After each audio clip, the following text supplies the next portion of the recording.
everyone, I welcome you to this video. So among the verbal ability topics that we are discussing, in this video we will be discussing about the topic antonyms, right? So with that note, let me move on to the next slide. So what is antonyms, right? So before we could see about that, let us know the weightage of this particular topic, okay? So it has high weightage in verbal ability section, all right?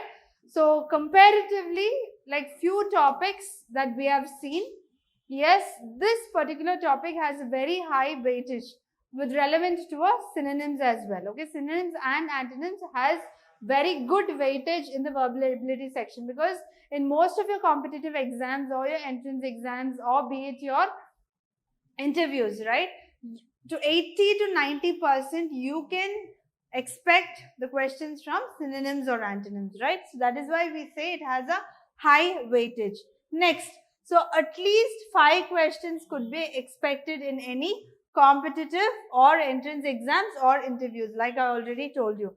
And not only that, it is very important for exams like SSC, CPO, RBI, Grade B, IBPS, PO, etc. So these are the most important competitive exams that we are preparing for. So when you are preparing for such exams, it is very important for us to focus on synonyms or antonyms. So I would always say that synonyms and antonyms, you need not prepare it separately, right? You need not prepare it separately. All you need to do is your preparation process needs to be the same. Yeah. For synonyms, if you are looking at the same or similar meaning, for antonyms, what you would do, you would look for a contradictory meaning, right? So this is the only difference. So let us see how we have to approach this particular topic and how are the questions that they will be asking in this particular topic, all right? Next, like I told you, first we need to know what are antonyms, okay? So this antonyms, right? They are the words that have a meaning that is opposite to another word, okay? So it should be directly opposite, yes? For example, if we have a word optimistic. So what does the word optimistic mean? Yes, positive. So what is the word that is directly opposite to optimistic? It is pessimistic, okay? Like simple words we have, yes? Happy, the extremity of happy is sad. It's extremely opposite, okay? So that is why we say this is an antonym, yes? Sometimes we have words like this, clear, unclear, yes? A prefix is added before a word and then that word becomes the extreme opposite of this particular word, alright? So that is why in antonyms we choose the words having the opposite meaning to the word that is given, okay? So I have quoted few examples here, yes? So hope you're clear with that. So with this note, let's move on to the next slide. To follow, first thing that you've got to follow is intensive reading, okay? So you need to read a lot. You need to focus a lot on reading, okay? So in a day at least you need to spend an hour or two to read quality articles or blogs, or be it your newspapers, or you want to listen to a lot, yes? You want to listen to a lot of podcasts, yes? So whatever you want to do, yes? But it has to involve a lot of exchange with your language. So that is very important.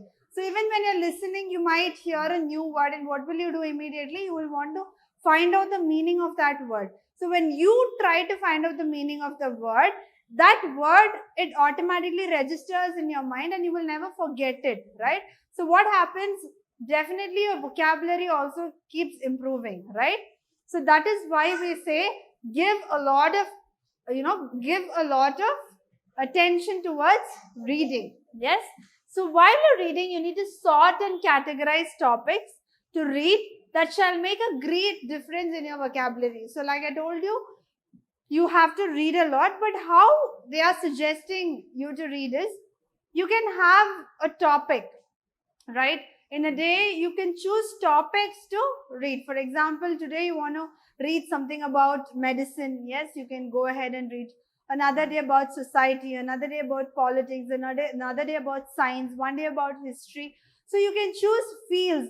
And what will happen, respected to that particular fields, your vocabulary will also improve. Alright. So that is why they suggest us to sort and categorize topics when we are reading. Alright. Next. So here, okay, so there are two conditions, right? Agree and disagree. So agree and disagree is to accept that the person or situation is right. Next, disagree or object is to have a difference of opinions. In this theme oriented also you can develop your reading. Okay. And next, you have to improve your vocabulary. So reading, you just don't stop with reading. Yes, you need to improve your vocabulary. The number of words you know in a particular language should improve. For example, now if you're comfortable in knowing say 500 to 800 unique words, it should develop within the next 25 days to at least 1000 to 1200 words. So there should be a gradual increase. This gradual increase will definitely strengthen your vocabulary in that particular language. Alright. Next, to keep a track of new words and use it in daily conversation. So when do you become so confident? Only when you use what you know on a regular basis. Yes. So try to use those words on a daily basis, even if you feel sometimes, if you're not very comfortable socializing, if you're not able to speak in the public, what you can do is start conversing in the mirror. Okay, so mirror is the best way for you to improve your communication, because when you read, yes, when you talk, you can see your gestures, your facial gestures. Yes, from that you can find out, okay, see how well I'm using the words, how am I trying to communicate, how my expressions being. So you can develop yourself through that. Okay. And your next point is routine practice. Okay. So what is routine practice? So you cannot prepare for, be it verbal or quants, you need to have a regular practice. You start practicing today, you leave a gap of say 5 to 10 days and you're going to start from scratch. There will not be a flow. That is why we say an hour or two daily towards what you really want to prepare will definitely help you in scoring high marks. Alright. Next, to stay updated with the syllabus. This is the one point that I always stress in all the topics under verbal ability. And it's not just verbal, it's in any kind of exams that you're going to prepare, you need to stay updated with the syllabus, because syllabus might change, the question pattern might change. So you prepare for something and you mustn't, you must not attend your exams for something else. So you need to be very sure you need to keep a track of what is happening with the exams that you are going to face. All right. So with that note, let's move on to our next slide, which is all about the tips and techniques. Okay. So tips and techniques for verbal ability, there's not much. Okay. But all I would say is the approach. The perception towards your preparation is very important. When you look at that, your first point is to identify the tone of the words, whether the word is positive or negative. Okay. So it should have a positive tone or it should have a contradictive tone, a feel. Yes. So that is how you identify the the tone of the words. So for, to know more about the tone, you can even look at the video of our ordering of sentences. In that, I would have clearly explained to you about how to identify tones of sentences and the tone of words. Yes. Next, to prepare with the root word identification or prefix or suffix. Okay. So what is a root word? Every word in English either has, it is derived from Greek or Latin. Okay. So you have to identify from which word it has arrived. So based on that, we can go ahead in forming new words, right? For example, the root word logi. So logi means to study or study of. So let us consider the term biology. So biology, so what is it? The study of both plants and animals is biology. Now zoology, so study of only animals, right? That is zoology. Geology, yes, so study of earth related matters. So you can see when you see the word logi, it immediately strikes that the meaning is related to study. Okay, so this will help us identify the close meanings, and once we identify the meaning, then it will be very easy for us to find the contradiction of that particular word, right? Next, narrow down the options with the elimination method. Okay, so elimination method is very important in any topics in verbal, right? The reason is, once you use elimination method and you're very sure which is not the right answer, you will be left out with the least number of options. Yes, so that will reduce our time, and that will also get you very closer to finding out which is the right option. Okay, don't choose the answer if you're not sure, as there may be negative marking in certain exams. Okay, so we do not say that all exams may have negative marking, but there are chances like CAT exams where negative marking is still followed. So in case if your answer is wrong, you might be deducted a point. So that is why we need to be very careful when we are choosing our right options. Okay, so with that note, let's move on to the next point. Okay, so practice parts of speech well, as certain words can be used in different parts of speech. Okay, so we have 8 parts of speech. So your noun, verb, adverb, adjective, pronoun, conjunctions, interjections, preposition. Yes, so you need to be very well versed in all these 8 parts of speech, because they are very, very important when it comes to different topics under verbal section. All right, next. So, like I was telling you, there are certain words which can be used in different parts of speech, right? For example, there's this word about. They wandered about in sheepskins and goatskins, right? So, how is this word about used in this sentence? It is used as the adverb here. Yes? But second, there is something pleasing about him. So here it is used as a preposition. Okay. So same word about, it is used in different parts of speech. So why am I telling you here? Yes, I am making a point here as to you need to know the words which can be used in different parts of speech, right? So the reason is, when you are fitting in a word, the meaning of that sentence should not change. Yes, it should be logically right. So that is why we need to understand on what parts of speech the particular word is being used. Okay. Next, we have another word, after. They arrived soon after dinner. Here, it qualifies the time. Yes. So it is used as the adverb. Next, he takes after his father. So it is used as a preposition.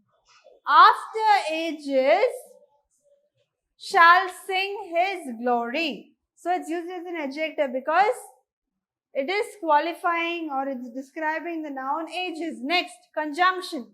We went away after they had left. Okay, so can you see?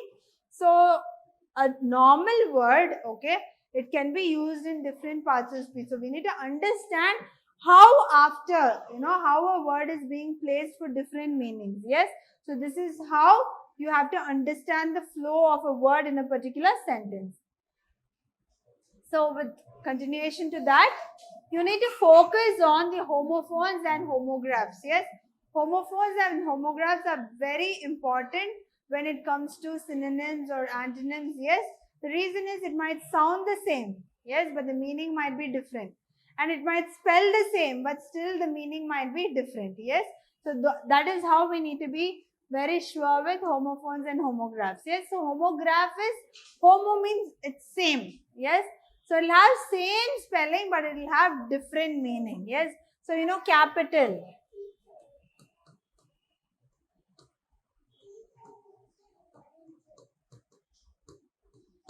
So what is one meaning of the word capital? Yes, we might say city capital. Yes, a capital letter. Yes, so when you are highlighting something, we use capital. Again, capital, it has another meaning as money. That is related to money as well. Okay, so same spelling with different meanings.